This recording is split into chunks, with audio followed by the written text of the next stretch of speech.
uyu muhango wo guhemba abahize abandi muri Rwanda Premier League 2024 2025. Neza ndumva meze neza rumva ni by'agaciro kuri ku bakinyi bose muri rusange. Keve ninduha amahirwe muri uyu mugoroba ku mukinyi mwiza w'umwaka. Ni Aba.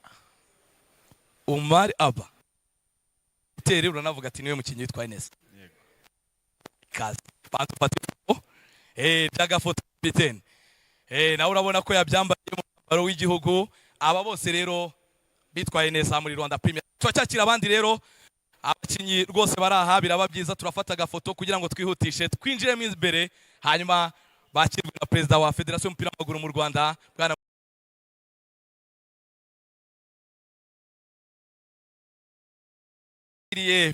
Enzira nawe n'umuzamu witwaye neza abanyamakuru barafata ifoto Paver bienvenue. OK. Salut. Non, salut. Comment vous sentez dans cette cérémonie? Je crois qu'il y aura des bonnes choses. De voir ce qui se passe. Chance Paver. Thank you, merci. Arakoze cyane Paver Nzira nawe tumuhaye ikaze. Hanyuma ladies and gentlemen, allow me to welcome the best top scorer Rwanda all the way from Nigeria, Umar Aba. Welcome, Mr. Thank you. Bien habillé, well dressed. Wambaye neza ni Kinyarwanda. How do you feel, Umar Aba? Yeah, I feel good. Very good. Yeah. What can you tell to guests here in Kigali Convention Center in this ceremony? I can only thank them for this great opportunity. It is really amazing. So I would just say thank you to all. Thank you too. Yeah. Ni abarero kaisamo witwaye neza cyane. Rwanda Premier League akina ikipe ya Bugesera nayo nimwe muzikomeye muri iyi championnat yacu. Nawe rero afata ifoto hanyuma yegera imbere abayobozi bamutwakire nka scholar wa championnat yacu. Top amazing one. Yitwaye neza rero aba defenseurs baramwumvishe. Aba ba Krema rwose akazi ke barakumvise. Hello.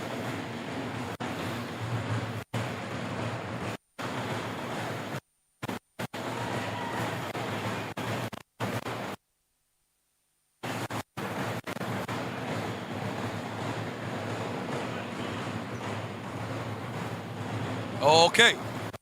Hanyuma rero turacyakomeje n'abakinyi twaye neza. Abangaba ni bamwe mu bakinyi bari muri best 11 abakinyi 11 ba saison.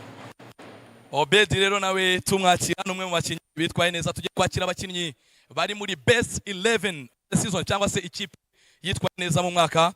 Uyu rero ni umusore Obedi akina ikipe ya Kura Victory Sport tumuha ikaze.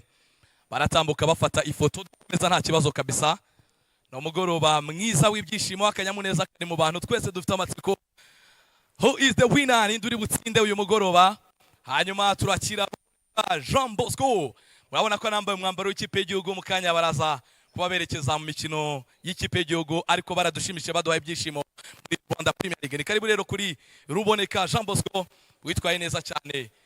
Hanyuma turakira kapiteni w'ikipe yatwaye igikombe Claude niyo mugabo jeje ndamubaza akantu gato cyane. Claude umeze neza? Meze neza cyane. Kwa neza abahize abandi. Umugoroba w'ibyishimo kuri twese.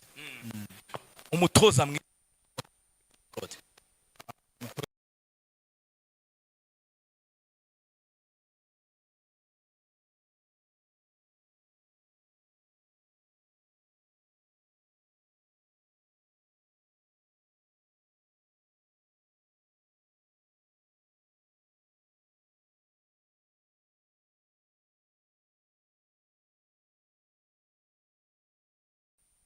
Merci beaucoup, merci.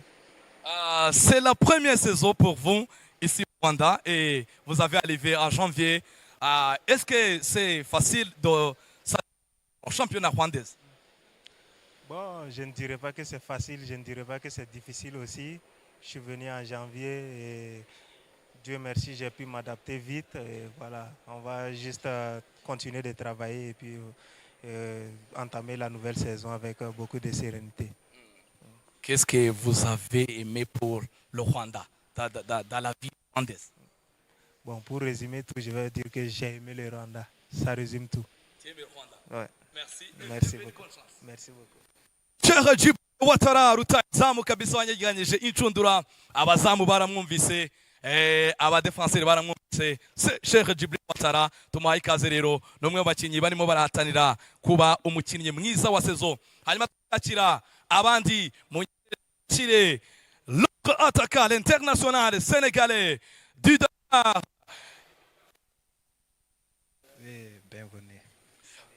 Salut. C'est Fangagne, ni rutazamu Fangagne witwa neza inzi bitego. Fangagne, comment tu te sens dans cette soirée?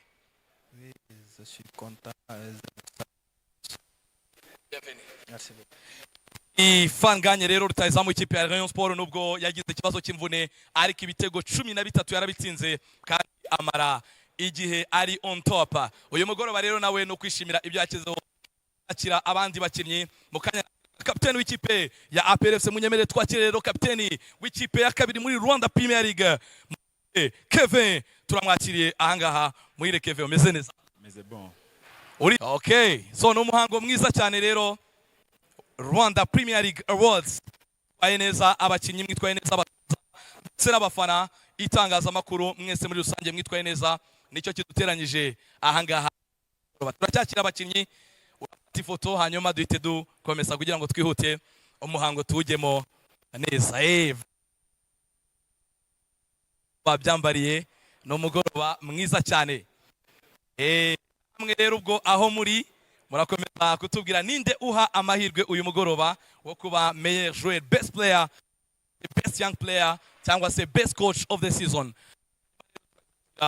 Abakinnyi ahangaha Richard Ndayishimiye nawe no mukinnyi meze neza.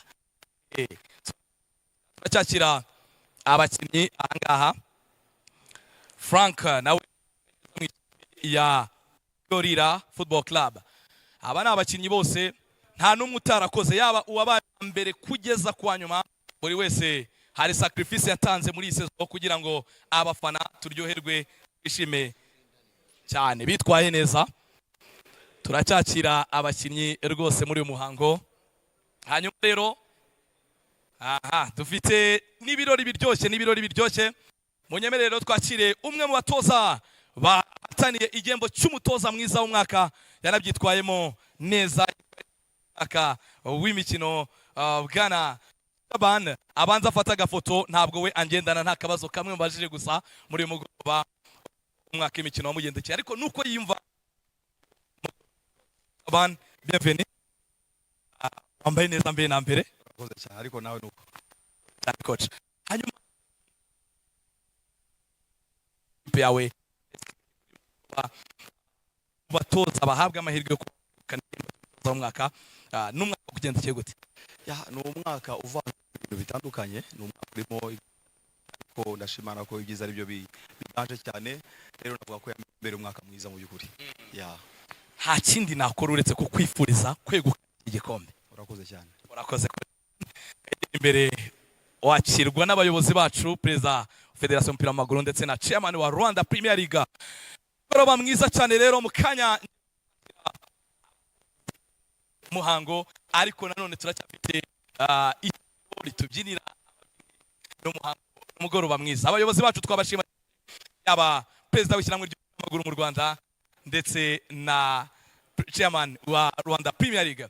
Hanyuma rero munyemerere twakire ababyinnyi itorero n'umugoroba w'ibyishimo, n'umugoroba w'ingamba. Reka rero twakire itorero ry'Inyarwanda, hanyuma turyoherwe n'uyu muhango wa Rwanda bya 2024-2025. Ikaze ku itorero